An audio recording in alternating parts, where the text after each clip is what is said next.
आता मी जेव्हा मॉर्निंग वॉकवरून आली तेव्हा मला एक कबूतर दिसलं. त्याला उडता येत नव्हतं आणि त्याला जसं पाण्याच्या भांड्याजवळ नेलं. तिथे एका काकांनी छान ठेवलेलं आहे पाण्याचं भांडं, पण ते तिथेच त्यांनी त्याचं प्राण सोडलं. आणि पुन्हा मग मी जेव्हा माझ्या घरी यायला निघाली त्या रस्त्याने, दुसऱ्या रस्त्याने आले बरं मी, तेव्हा तिथे पुन्हा एक कबूतर मेलेलं दिसलं मला. आणि मी ते जे मला पहिले दिसलं मी त्याला सोबत घेऊन आलेली.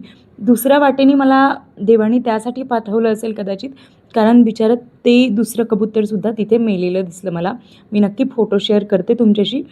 आणि हीच गोष्ट माझ्यासोबत तीसुद्धा मी शेअर करते. रामनवमीच्या दिवशी जेव्हा मी मंदिरात जायला निघाली तेव्हा तिथे मला एका रस्त्यात कबूतर दिसलं. मी विचारलं तिथल्या दादांना की हे कबूतर का बरं उडू शकत नाही. त्यांनी मला स्टोरी सांगितली की ते सकाळी 11च्या सुमारास कोणीतरी त्याच्यावर गाडी चढवलेली आणि म्हणजे त्याच्या पायाला वगैरे जखम झालेली, पण ते तरी उडलं आणि पुन्हा 4-4:30च्या सुमारास ते इथे खाली आलं. कदाचित होऊ शकेल बिचाऱ्याचा त्यावेळेला प्राण जाणार असेल. तर आम्ही गेलो तिथे, तर त्याला थोडं पाणी वगैरे पाजलं. ते नाही पिलं पाणी आणि काही क्षणातच त्यांनी आपला जीव सोडला. मला इथे हे सांगायचं आहे, थोडं अनकम्फर्टेबल वाटायचं मला की आपण जर काही काम करत आहे चांगलं तर ते दिखावा केल्यासारखं होणार असं वाटायचं मला सुरुवातीला. पण आता जेव्हा बघितलं, जेव्हा नीतू राठी जे खूप गोसेवा करतात, सगळ्या प्राण्यांची, पशु पक्षी सगळ्यांची ते सेवा करतात. आणि तसंच रोबिन सिंग जे आहे, त्यांचं बुक पण आहे हॅपीनेस हॅपन, आणि ते सुद्धा खूप छान सेवा करतात.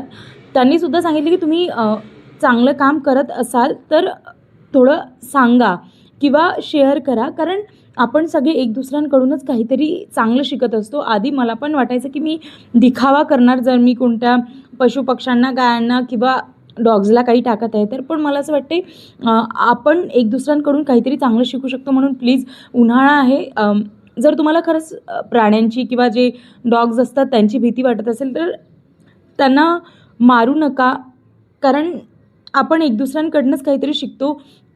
आपल्याला भीती वाटत आहे तर आपण थोडं दुसरा मार्ग अवलंबा किंवा दुसऱ्यांना विचारा की हा ॲग्रेसिव्ह आहे का, दूर व्हा त्या डॉगच्या, पण त्याला मारू नका. कारण काय आहे ना, जसं आपला जीव आहे, देवाने आपल्याला श्वास दिलेला आहे, डोळे दिलेले आहे, आपल्याला काही कळतं, तसं त्यांना पण श्वास दिला आहे. याचा अर्थ परमेश्वर काहीतरी आपल्याला सांगतो की तुम्हाला एक सेवा करण्याची चान्स देतं आहे. भीती वाटली तर त्यांना काही करू नका, मारू नका, दुसरा रस्त्याने निघून जा, पण प्लीज मारू नका. कारण म्हणजे पांडा जी मी रेस्क्यू केली, मला तिची एवढी दयनीय अवस्था, म्हणजे तिची शेपटी तोडली, तिचा पाय आजही ती 3च पायावर चालते बिचारी बरोबर. आणि एक तिचीच एक सोबत छोटीशी मैत्रीण होती, तिचं पण पूर्ण चेहरा असा फोडलेला होता. आता ती बिचारी इतकी बरी आहे, खूप छान. आपल्याला भीती वाटते. आणि बघा, हा उन्हाळा आहे, थोडं एक पाण्याचं भांडं आपल्या घरासमोर ठेवा, कुठलंही प्लास्टिक भांडं, माती भांडं, तुम्हाला जे वाटेल ते, पण प्लीज पाण्याची सोय तुम्ही तुमच्या घरासमोर करा. तुम्ही सोसायटीत राहत असेल तर बाहेर थोडं एखादं भांडं ठेवून या. आपल्या सोबत आपल्या अवतीभवतीच्या लोकांना थोडं आपण एक दुसऱ्याकडनं काहीतरी चांगलं शिकू शकतो. कारण काय आहे ना, आता आपल्याला वाटतं हे डॉग्स खूप ॲग्रेसिव्ह होत आहे, खूप चावत आहे. कदाचित त्यांना पण आपल्यासारखं भूक लागते, पाणी लागते, आणि त्यांना ते मिळत नाही म्हणून ते चिडचिड करतात किंवा काही कारण नसताना दुसऱ्यांकडे धावतात. म्हणून प्लीज, थोडं जरी आपण या गोष्टी सगळ्यांनी मिळून जर केल्या तर मला वाटते त्यांची जी ॲग्रेसिव्हनेस आहे ती कमी होणार आणि आपण पण त्यांना हानी नाही करायची. आता उन्हाळा आहे तर गाड्यांखाली, फोर व्हीलर्सखाली बघून घ्यायचं. कदाचित राहतात डॉग्स वगैरे बसून. आपल्याला गाय, मला एक स्टोरी शेअर करते. म्हणजे खूप उन्हाळा होता, तो मे महिन्याचा होता, या 2 वर्ष आधीची गोष्ट. खूप मोठी गाय होती. मला स्वतः भीती वाटली की मी तिच्याकडे गेली तर ती मला मारणार. कागद खात होती. मला खूप भीती वाटली आणि मी स्वतःच तेव्हा फळ आणायला गेली होती तेवढ्या भर दुपारला. तर हिमतीने मी तिच्याजवळ पपई नेली. मला वाटलं की खाणार, नाही खाणार की अंगावर येणार, मारायला वगैरे भीती वाटली. पण तिने अर्धी पपई खाल्ली. ठेवली मी तिच्यासोबत, काप केले. मला ते, मी त्या हाताने काय केलं, ती पपई तुटत पण नव्हती. तिला मी दिली, पण माहिती आहे तिने पुन्हा ती कागदच खाल्ली ती पपई खाणं झाल्यानंतर. पण प्लीज आपल्यासोबत प्राण्यांची पण थोडीशी काळजी घ्या. कदाचित होऊ शकते देवाने आपल्याला तो एक चान्स दिलेला असेल ते सेवा करायसाठी. प्लीज आपल्यासारखं त्यांचं पण जीवन असतं.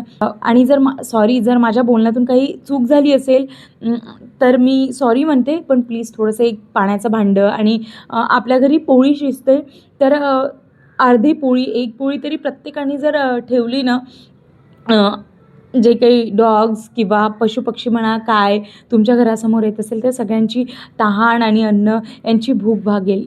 Thank you so much.